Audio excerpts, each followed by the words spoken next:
Hello friends, super magic રસોઈમાં મિત્રો હું આપનું સ્વાગત કરું છું।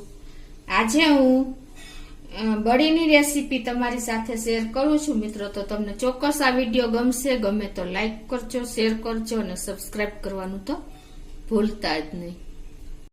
તો જ્યારે આપણે ગાય કે ભેંસ વ્યાય ને ત્યારે જે પેલું દૂધ હોય ને એને આપણે ખીરું કહીએ છીએ, જે આ ટાઈપનું હોય છે। જો તમને બતાવી પણ દઉં, આ 1 લીટર મારે આ ગાયનું વાછડું આવે ત્યારે જે પેલું દૂધ હોય છે ને એ વાછડાને પણ આપે છે ને આપણે લઈએ ને એને ખીરું કહીએ છીએ। તો હવે આ 1 લીટર દૂધમાં હું અત્યારે 3 ટેબલ સ્પૂન જેવી ખાંડ નાખું છું।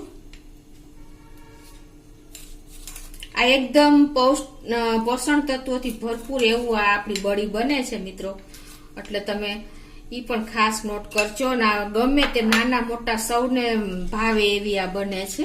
આ રીતે આપણે ખાંડ 3 ટેબલ સ્પૂન નાખી છે।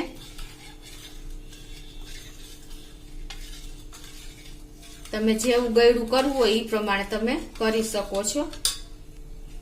આપણે એકદમ સરસ ખાંડ અંદર ઓગાળી લેવાની, મેલ્ટ થઈ જાય ને એટલે આપણું કણી ન રહેવી જોઈએ। હવે એમાં તમારે અત્યારે પણ તમે જો ફ્લેવર કરવી હોય ને તો એલચી નાખી શકો છો અને ઉપરથી પણ નાખી શકો છો। તો આપણે અત્યારે થોડીક એલચી એમાં મિક્સ કરી દેશું અને એને પણ આપણે એકદમ સરસ આ બધું મિક્સ કરી લેશું, ખાંડ અને એલચી પાવડર। ખાંડ પણ જો સરસ ઓગળી ગઈ છે। હવે આપણે આ બાજુ ગેસ બાજુ આવશું, ગેસ ઓન કરીને આપણે એક પેનમાં લીટરથી ઉપર થોડું એવું પાણી મૂક્યું છે અને એકદમ પાણી આપણે બોઇલ થવા દેવાનું છે। હવે પાણી બોઇલ થાય ને પછી આપણે એમાં આ રીતે એક સ્ટેન્ડ પણ મૂકી દેશું અને ઢાંકીને પાણી બોઇલ થવા દેશું।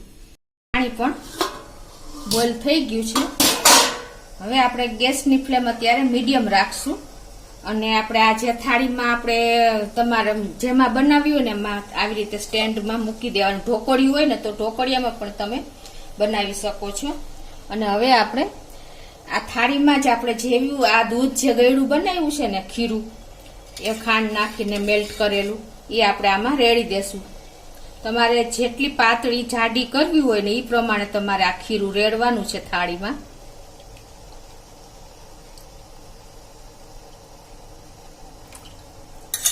અને આપણે ઉપરથી એલચીનો પાવડર તમારે જો સ્પ્રિંકલ કરવો હોય તો તમે કરી શકો છો આ રીતે।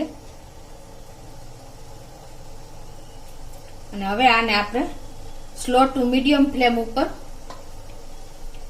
ઢાંકીને 15 થી 20 મિનિટ થવા દેશું।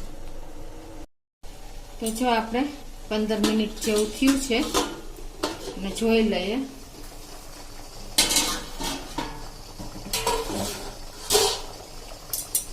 અને આપણે ચેક પણ કરી લઈએ કે તૈયાર થઈ છે કે નહીં। જો સેન્ટરમાં તમે ચપ્પુ કે સળી કાંઈ પણ લગાવો ને એટલે ક્લીન નીકળે છે જો આપણે, એટલે આપણી બળી પણ તૈયાર થઈ ગઈ છે। તો આપણે ગેસ બંધ કરી દેશું।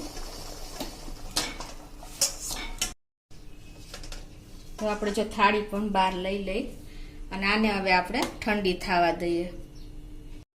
તો જો આપણી બળી પણ ઠંડી થઈ ગઈ છે જે આપણે બનાવી। તો હવે આને આપણે પીસ કરી લઈએ। આ રીતે તમારે જેવડા પીસ કરવા હોય એવડા થઈ શકે છે।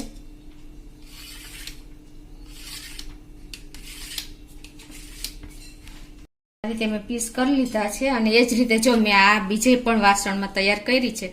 તમારે થોડીક જાડી બનાવવી હોય તો આવી રીતે તમારે ડીપ વાસણમાં પણ તમે બનાવી શકો છો। તો આ રીતે જો આપણે પીસ પણ એના કાઢી શકીએ છીએ। જો તમે એકદમ આપણે સરસ બળી તૈયાર થઈ જાય છે। જો ઈઝીલી તમે પીસ પણ એકદમ આપણને એટ્રેક્ટિવ બને છે આ બળી ટેસ્ટમાં અને પોષણની દ્રષ્ટિએ હાર્ટ માટે છે, બધી રીતે આપણને આ બળી બહુ કામ લાગે છે મિત્રો। આ તમને દૂધ દેવા આવતા હોય ને એ જ્યારે એની ગાય વ્યાય ને ત્યારે એની પાસેથી તમને મળે છે, ત્યાં સુધી તમને માર્કેટમાં ક્યાંય પણ આ જગ્યા આ બળી તમને મળશે નહીં મિત્રો। તો તમને ચોક્કસ જુઓ એકદમ સરસ તૈયાર થઈ છે। તો તમને ચોક્કસ આ વિડીયો બળીનો ગમશે, ગમે તો લાઈક કરજો, શેર કરજો અને સબસ્ક્રાઇબ કરવાનું તો ભૂલતા જ નહીં।